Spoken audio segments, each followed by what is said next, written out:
কান্দিচার করছে, মারো না আমার প্রেমিককে, মেরো না। কি দরদ! মানুষজন বলতেছে, এই মহিলা, এখন তুই পরকীয়ার প্রেমিককে চাস নাকি তোর স্বামীকে চাস?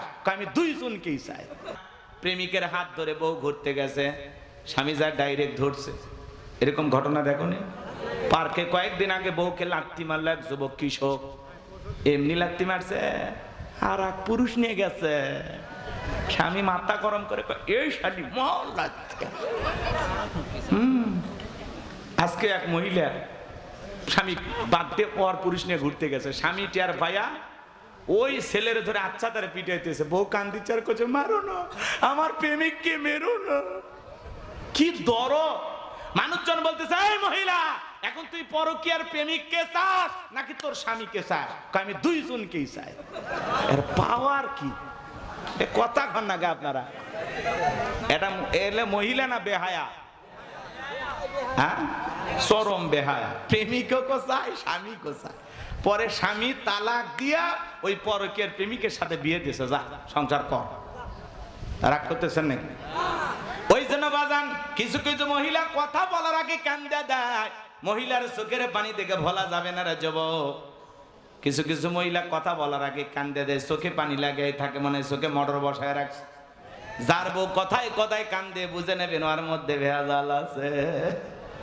যার বউ বেশি কান্নাকাটি করে না, ধমক দেবে, চুপ, কাঁদবি না। ঘটনা কি হয়েছে কইলা ক। তোর ঘটনা শুনে যদি মনে হয় কাঁদা উচিত, স্বামী স্ত্রী একসাথে জামাত করে কাঁদা হবে। কথাকে বুঝতে পারছেন? কিছু কিছু মহিলা কান্দেই মামলা জিতবে চায়, মানে এমন ভাবে কান্নাকাটি করে অভিনয় করে, মানুষ মনে করে ভাজা মাছ উল্টে খাবার পারে না, আবার তলে তলে 12টা পুরুষের সাথে প্রেম চালায়। এ কথা কর না কে? এরকম চলতেছে না? এই জন্য যুবক, পা দুটো আগে আমি তোমাদের পা ধরে বলে যাই, পা ধরে বলে যাই, আমার দিকে তাকাবার শুনে যাও। ইউসুফ আলাইহিস সালামকে মিথ্যা দর্শনের আসামি বানায়া জুলেখা জেলখানায় বন্দী করলো। দেখে বলে, স্বামী ইউসুফকে ছেলের মতো দেখতাম, আর সুযোগ আমার ইজ্জতের দিকে হাত বাড়াইছে, আর একটু দেরি হয়ে গেলে সর্বনাশ হয়ে যেত। মিথ্যা দর্শনের অপবাদ দিয়া, তহমত দিয়া ইউসুফ আলাইহিস সালামকে 9.5 বছর জেলখানায় বন্দী করে রেখেছিল জুলেখা। আজও পৃথিবীর জমিনে আলেমদেরকে ধর্ষণের আসামি বানায়া জেলখানায় বন্দী করবে যারা, এই যুগের ডিজিটাল জুলেখা, তারা। কথা বলেন ঠিক কিনা? এই জন্য যুবক, পা দেখা দাও। আমি তোমাদের পা ধরে বলে যাই, পুলিশে ধরলে বাঁচবি, র্যাবে ধরলে বাঁচবি, কিন্তু কোন নারীর ছলনার ফাঁদে, মায়ের জালে, রূপের জালে একবার যদি পা আটকে যায়, ফান্দে পড়িয়া বগা কান্দে রে, সারা জীবন কেঁদে ওই কাল নাগিনীর বিষাক্ত সবল থেকে তোরা বাঁচতে পারবি না। বর্তমান জামানার নারীরা ছেলেদের ভালোবাসে না, ওরা ছেলেদের মনে এখন ব্যবসা বাণিজ্য খুলছে। সবচেয়ে বড় সর্বনাশ করতেছে আমাদের যে অস্ত্র, তার নাম হলো মোবাইল। এ কথা কন নাকি আপনার? এই মোবাইলের ওজন কম, কিন্তু মোবাইলের মাধ্যমে পাপের ওজনটা কম না বেশি? রাতের আধারে জানালা দরজা লাগাইয়া, লাইট গুলো বন্ধ কইরা তরুণ যুবকেরা একা একা উল্টা পাল্টা ভিডিও দেখে। সেই ভিডিও আছে না নাই? আছে না নাই? আমি কি এক লাইন বলবো? রাগ করবেন না?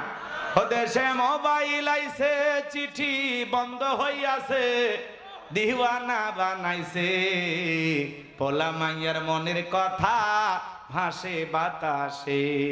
ও দেখো পোলা ফানের মন বাদা ফেসবুকে এখন, মোবাইলে চ্যাটিং কইরা কাটাই সারাক্ষণ। এই মোবাইল পাইয়া দেখো মদনের মাইয়া, এই মোবাইল পাইয়া দেখো রমজানের মাইয়া, কি কাণ্ড ঘটাইছে, স্বামী সংসার রাইখা নাকি পালায়া গেছে। 2 বাচ্চার মা, 4 বাচ্চার মা পরকীয়া প্রেম করে আরেকটা ছেলের হাত ধরে পালিয়ে যায়। যে নারী স্বামী রেখে, সন্তান রেখে আরেকটা পর পুরুষের হাত ধরে পালিয়ে যায়, ওটা নারী জাতির কলঙ্ক, কলঙ্ক, কলঙ্ক। কেমনে পারলি মা স্বামী রাইখা, সন্তান রাইখা আরেকটা পর পুরুষের হাত ধরতে কেমনে পারলি? কয় হুজুর, স্বামীর কথা ভালো লাগে না, আমার স্বামী খারাপ। তোমার স্বামী ফিরাউনের চেয়ে খারাপ? ফিরাউনের সংসার করে আসিয়া জান্নাত দেখতে দেখতে মারা যায়। কথা বলেন। তোমার স্বামী খারাপ, স্বামীর কথা তিতা লাগে, ও মা এই তিতা খাও, রোগ সারবে। পরপুরুষের কথা মিষ্টি লাগে, বেশি মিষ্টি খুঁজো না, ডায়াবেটিস বেড়ে যাবে। 2 দিন মিষ্টি কথা সবাই বলতে পারে, যেই পুরুষের কথা এখন মিষ্টি লাগতেছে ওর সাথে 6 মাস 1 বছর সংসার কইরে দেখো, এমন জায়গায় পিটানি দেবে ডাক্তারকে বলতেও লজ্জা লাগবে। এ কথা কর না কে? স্বামী খারাপ,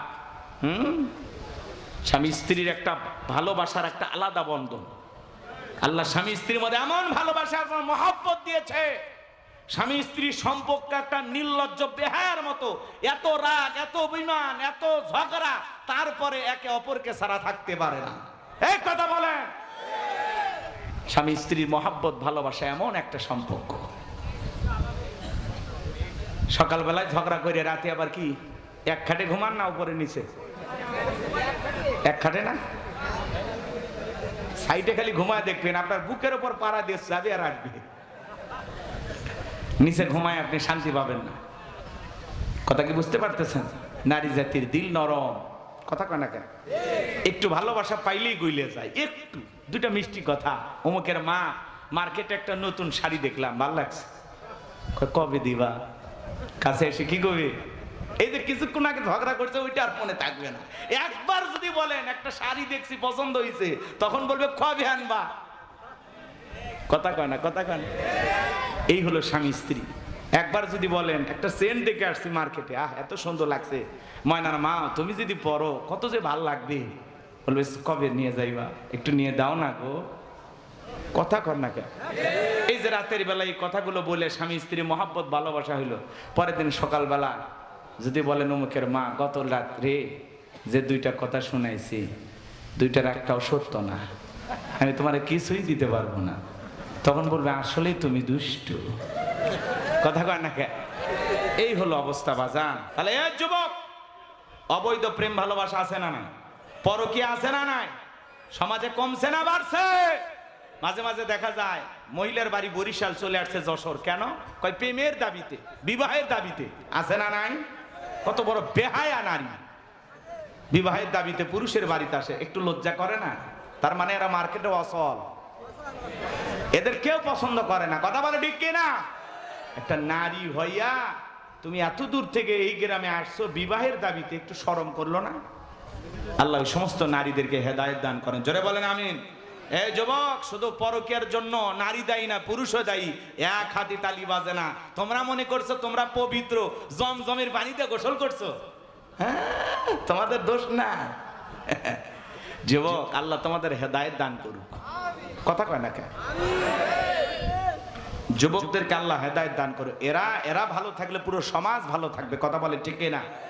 এদেরকে আগে কন্ট্রোল করা লাগবে। এদেরকে যদি আমরা ভালো মানুষ বানাইতে পারি, পুরো সমাজটা সুন্দর হবে। কথা বলে ঠিক না?